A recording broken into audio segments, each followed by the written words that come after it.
I dig it. Absolutely dig it. Shannon, it's wonderful to meet you. Thank you so much for taking a minute out today. Yeah, thank you. Thanks for having me. You bet. Absolutely. And before we get into your story, I Yes. always want to start the interview off with something that's affected and changed so many levels of the way we live, which was the pandemic 5 years ago. Living through that, getting through it. How did you get through it, and how has it changed your perspective and the way that you live today? Hmm. I would say again, there's an ebb and flow with that for me because I was running my own company previous to my accident, and that was, you know, beginning of 2022. And so it was the ebbs and flows, and we'd gotten through the more serious parts when I had my company and we had to close it down and like reset everything. And then my accident was another major reset. So um, it's an interesting question for me because coming out of my accident, I was in the process of relearning who I was. And everybody was like, I was in the hospital for 3 months Yeah. and people were coming to visit and they'd have to like fill out paperwork and like sign up before they come, like who's coming at this hour. And Uh, they like literally the ins and outs of just being able to come see me in the hospital when I was in a coma. I don't remember this, but this is what I've been told, yeah. you know. So I've had a lot of ebbs and flows in my life that include that, but also kind of there's a such a new existence that I'm living in now Yeah. versus when that started.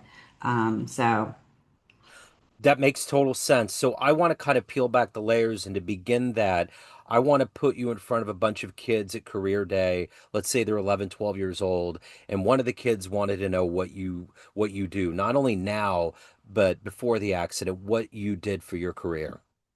so I was a very high-end interior designer for 25, 30 years, had my own company, had furniture stores at certain points when that was worth doing. And so I was a, very successful businesswoman.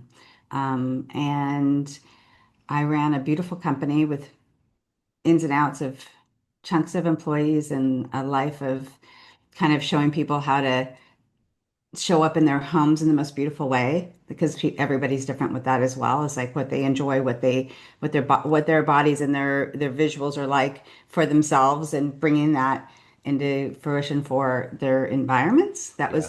That was the previous Shannon. Yeah. Yeah.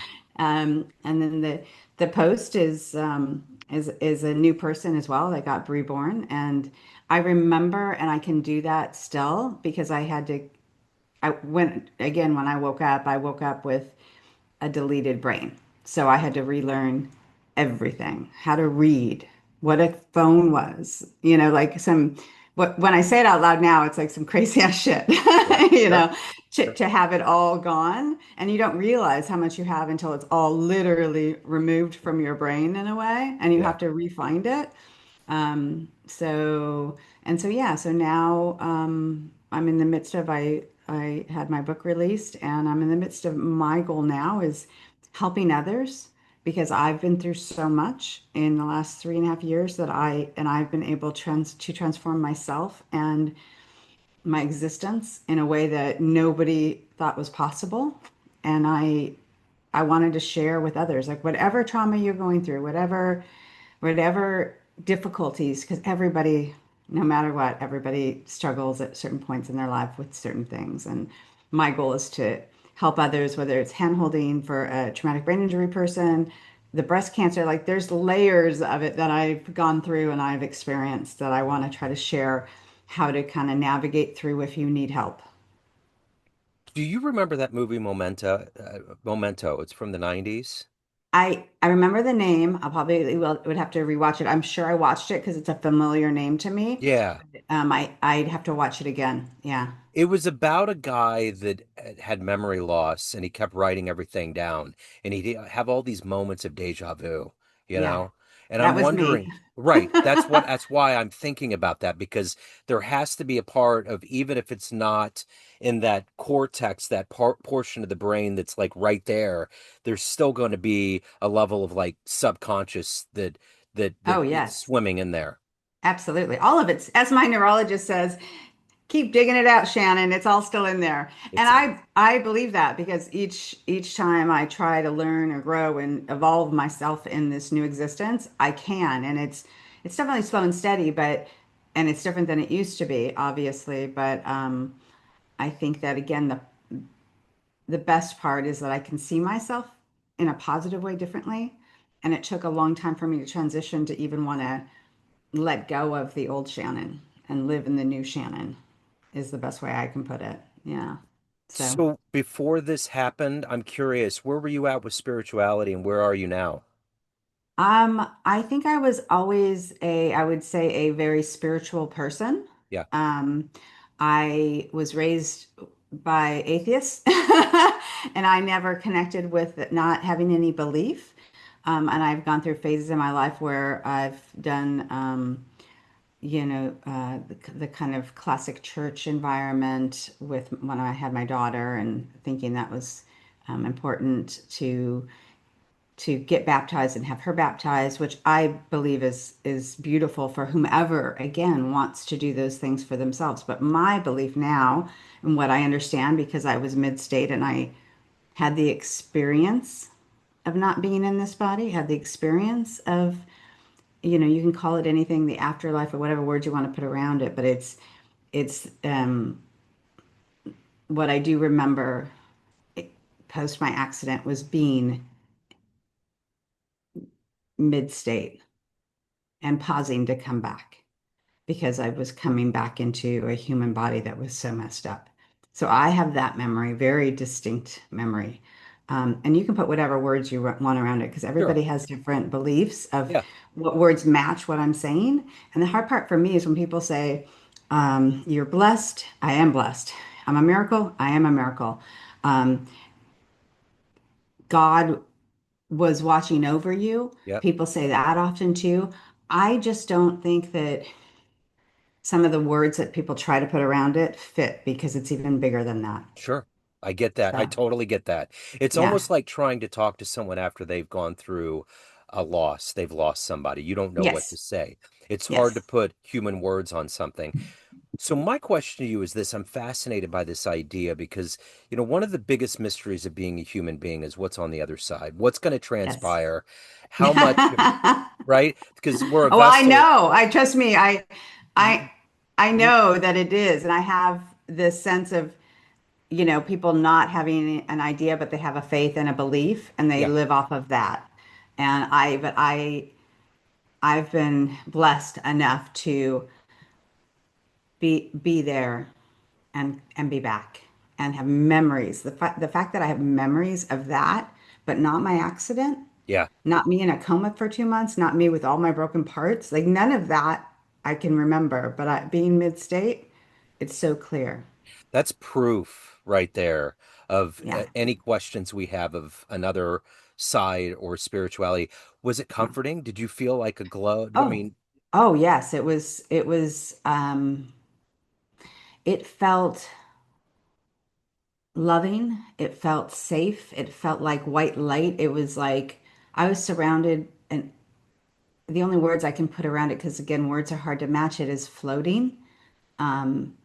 And just this is not visual, it's what I felt, not what I saw.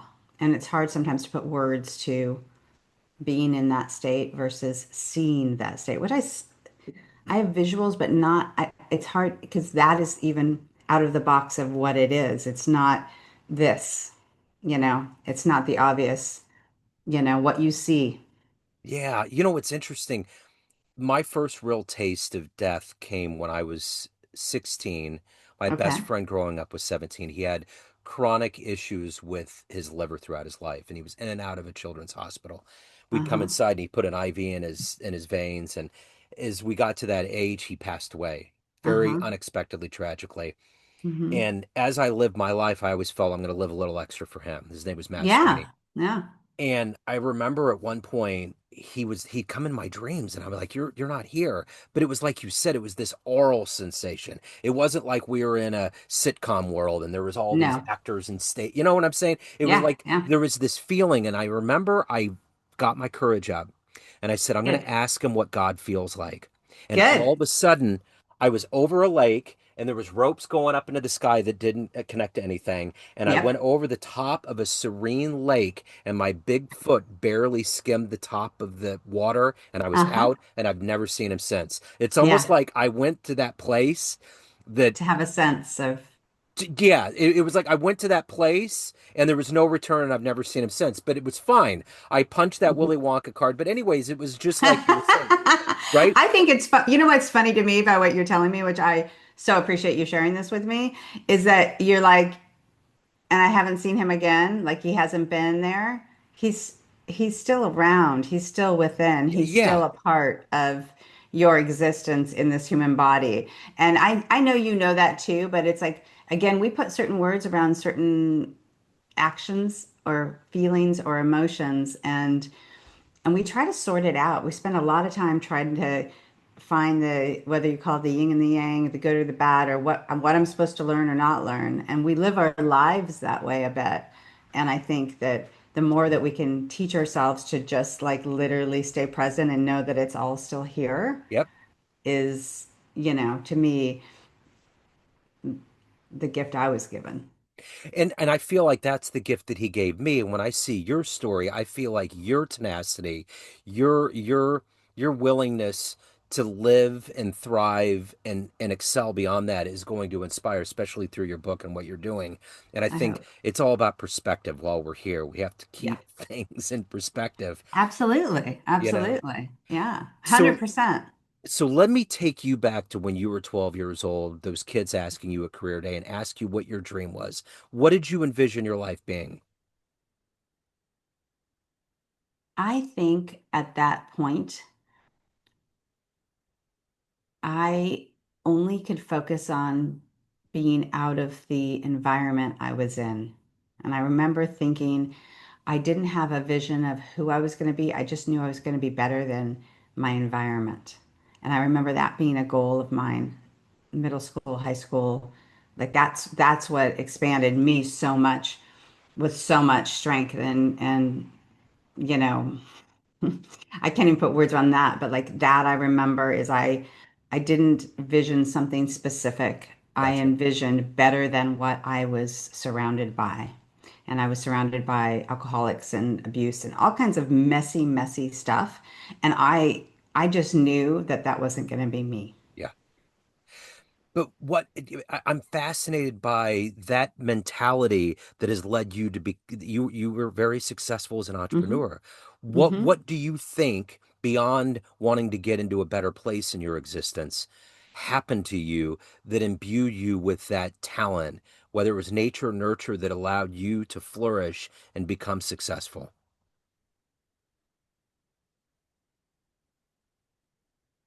That's a great question.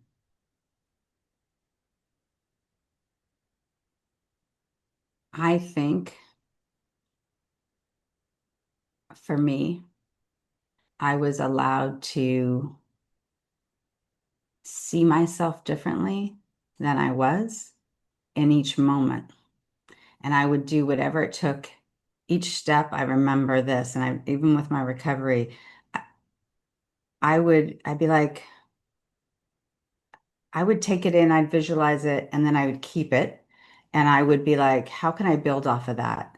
How can I build off of it? And I kept wanting to build bigger and better off of everything I learned and gained as I was, growing up. Um, Yeah, I would say again, I don't know if those are the right words to put around it for answering your question, but it's like that's what just came to me is like I haven't thought about that moment post my accident. So thank you. Yeah. Um, I haven't thought about some of these moments and I'm rebuilding my memory of my history with my brain, which is great.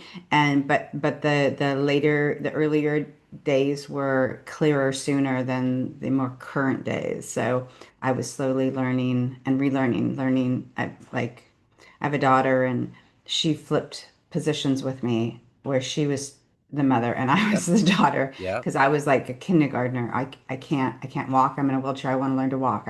I can't use my left hand. I got to use my right hand. Like stuff that you are again so used to, but feels childlike in the reading and trying to find words. And all of that encompassed me recreating myself.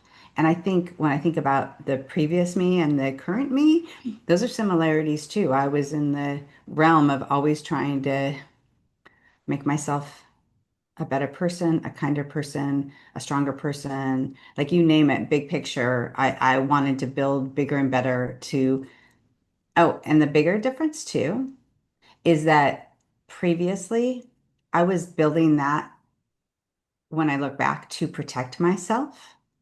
I was putting up a lot of walls thinking if I can do this, I get that. And that to me is a lot of blocks where now I'm like open book, learn about me, all the chaos. I'm perfect just the way I am today. And even with all the mess that I came from, I'm happy to be me. And I wouldn't change it. I Yeah. wouldn't, some people like, I tell them the story about the accident and or the breast cancer, and they're like, because I tell them the accident thing and then I tell them, and then I got breast cancer. Can you believe that shit? And they're like, I couldn't imagine going through that. Yeah. I couldn't. And so I think to tell people and teach people to imagine themselves differently in each moment, staying present and not worrying about the past or the future. That's my goal, is teaching people to stay present, wake up each morning, whether it be painful or not, and just process through that moment, that present moment. Get a cup of coffee, get a cup of tea, walk your dog, whatever it is, just stay present. And that can make a beautiful life. At I've least that's no, my, I get that on a very deep cellular level because my son's on the spectrum and he's 20. And yeah. I've always just been right now. Like I know that I have to plan for things and I know that there's all of these things, but right now the smiling, the joy, the happiness, the running through this existence has to happen. And that's the only Hmm. way that's going to help him when I'm gone. Yeah. And when we're gone is to keep that. And it's interesting, you were talking about remembering things, and I think about how fascinating the brain is of like being able to retain and go back to places. We used to volunteer. I volunteered with him because he loved, and he still does. He loves people, but he used to love older people, the elderly, when he was younger. And when he was like Uh, 6 or 7, we went to a retirement home in an Alzheimer's unit, and we used to use these water things, and they would do exercises. And one time they caught me and said, they're excited when they remember when he's coming, and that's a huge oh, breakthrough. So those yeah. moments when you think about the brain regenerating and the synapses and the networks of highways coming back, it's Yep. totally possible to It have is. positive influences around you that regenerate brain matter. Absolutely. Absolutely. Whatever it is that makes you feel safe in that moment helps you hold on and rebuild and regain memories as well. So again, whatever it is that that was making them happy to see your son and they wanted to see him again and that they remembered that is because it was on a positive. Yep. It wasn't, and it's okay that like I think people have to learn it's okay because this is what I've had to learn is with my memory, my short-term memory is still messy. Yeah. Like I am capable of writing certain things down and doing things in a certain way that so I can remember. But big picture, my short-term memory is still very messy. Yeah. And I have to live with, I've done so much in my brain recovery, and that might be something I don't fully get back. And I've got to learn to live my life without having memories of exactly what I did or what I said or who I am. I just have to again stay present and try again the next day and be okay with that. And so there's a realm of that I think is important with any kind of brain health, Yeah. no matter what you're supporting, and that keeping it feeling like it's keeping you feel. And I remember this in the hospital too, because people would come and when I was awoken out of the coma stuff, and I remember certain people, and I remember like just touching their hand. I couldn't remember their name, but I knew them, Sure. and I could remember the touch could tell me something like, "Hi, I love you." Oh yeah, I remember you. And then I would shake my head, and I'm like, I don't remember your name, and I don't know how I know you, but I remember I remember you, Yeah. and I could get that from touch. at Yep. the beginning of my brain recovery. Wow. Yeah. So, That's amazing. yeah. So, tell me about the accident in a very brief, just kind of overview. Okay. So what I've been told, because this I don't remember, thankfully, is severe motorcycle accident, Pacific Coast Highway. There were some travelers doing an illegal U-turn. They threw me up in the air, Mhm. and from what is reported, it's like 30 to 40 feet in the air, crashed down on my head.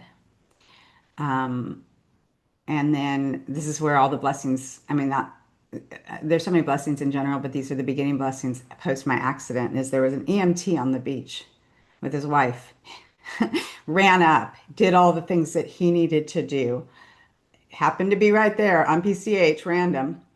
A guy in another car pulled his car around, blocked everybody from rolling over me post the Wow. accident.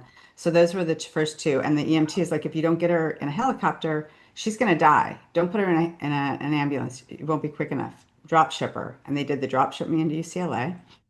And they kept me at UCLA for a few months. And that was the coma stage. And once I was allowed to get out of the coma, then they took me to Kaiser because I have Kaiser as um, my medical care. And was there for a little bit and then a hospital nursing home because I couldn't walk. I also couldn't, I had broken everything, broken wrists, broken hips. They had to replace my Wow. parts and pieces of my hips. Wow.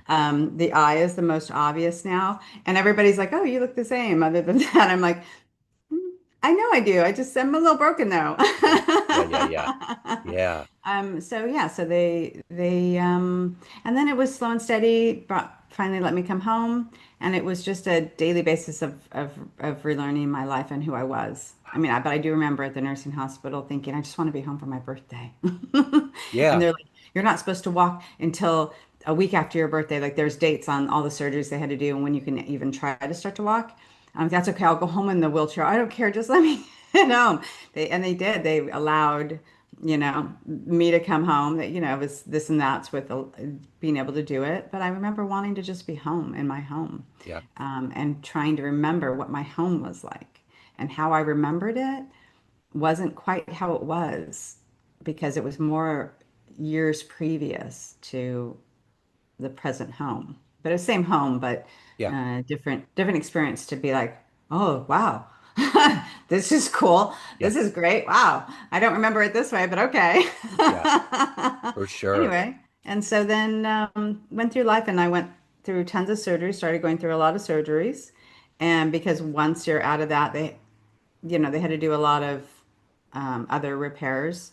And and so they started doing those. And all I could focus on for me was my brain recovery. I was like, how can I be able to use a computer again, read again? Like those were my goals. Like I just put these, like I put this piece of paper on my island and I'd make like what I'm going to try to do today. Like this is what I'm going to try, walk, talk, whatever. Yeah. And then breast cancer came along about a year and a half after my accident. And um, they called me. I went through the processes. I'm 56, so it was when I was 52. Went through the processes of no, sorry, that would have been 52 is my accident. These are the number games I don't remember. Anyway, 50. So I was 53. So you go through the process of what you're supposed to do at my age as a woman, and then they said, "Oh yeah, you have breast cancer," and I laughed. I literally got the phone call and started laughing. I'm like, if something's going to take me, I would have been taken, you Yeah. know? Right. But that also taught me because they thought it was stage one and you can do this or that. And started going through the process. And with cancer, you get in and it can be messier. And that's Yep. what happened. Like two surgeries later and like radiation or chemo and like all of the mess, I had to get through another stage of another mess before I could even get back to my accident stuff, Wow. my brain and extra surgeries. So but the lesson was just because you've been broken and you think you've been destroyed, don't believe that it's all over yet, because that was my concept. Oh, this isn't gonna this isn't serious. But you have to take everything, every moment in your life, take it in full force of who you are and what you're going to do today with it, and know that anything can happen no matter what. Like that lesson was like I learned even more not to fear what happens after this life. Yes, So, that's amazing. yeah. So you've clearly growing up needed to have a heroic, inspirational force for you in your life, and even after your accident. Who has been Hmm. that consistent person or entity, or what has that been for you?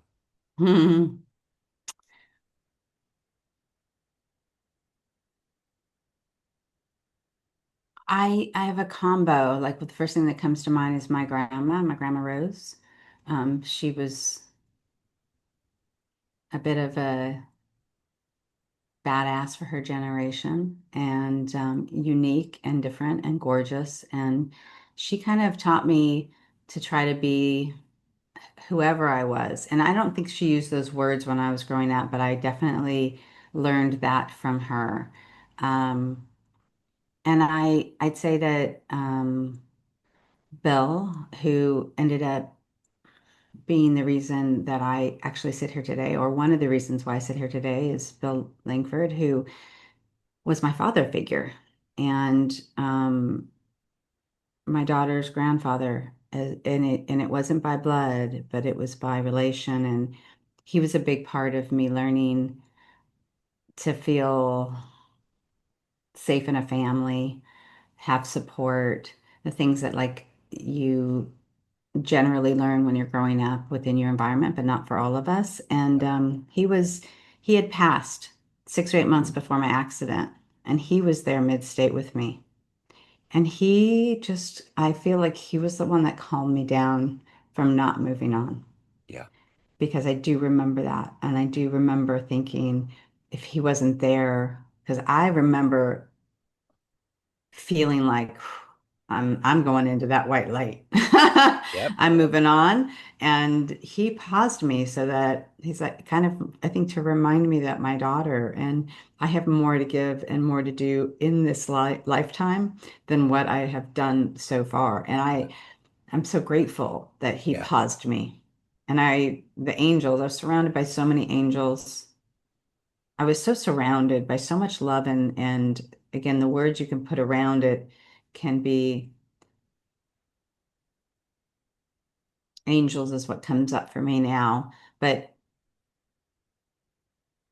I know that Bill is the main reason why I'm sitting here today.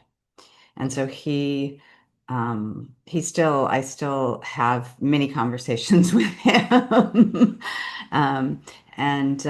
It's kind of when you know somebody's past, like your friend, yeah, you hopefully get get the spiritual connection and you understand it and you take it in as hmm how much you can be taught by that and how hmm much you can still be connected with all of those souls yeah, um, because they're all around us all the time. sure, And again, you can put it any way you want it visually, but I was surrounded and I again have so much gratitude for being paused. yeah, you yeah, know and to come back into the body that was so broken and so messed up. I mean, yep, when you look at what they said, not when you look at when I have been told like what my daughter was said and what my friends were said to them regarding what they were getting back. I was the one that was going to be sitting looking out a window the rest of my life, yeah, not being able to live on my own. We don't know what you're getting back. It's very messy. yep. So um yeah. So if anybody wants to get the book, if Yes, anybody wants to reach out at any of the please. good business, how do they do that? So I have a website, stepanewmiracle.com, and there's all kinds of ways to buy the book, you know, to do it there. Also, please email me. Please reach out. If you have any questions or need any help, whether you're holding somebody's hand that's going through something or you're the person going through it, please reach out and say hello. And maybe I can be a part of that journey with you. that's my open door, you Yeah, know. Yeah. absolutely. What a wonderful, wonderful story. Thank you so much. Thank you for taking time out, Thank and you. best of luck with everything. This has been absolutely wonderful. Thank you. It's Thank you. good to hang out. Yes, absolutely.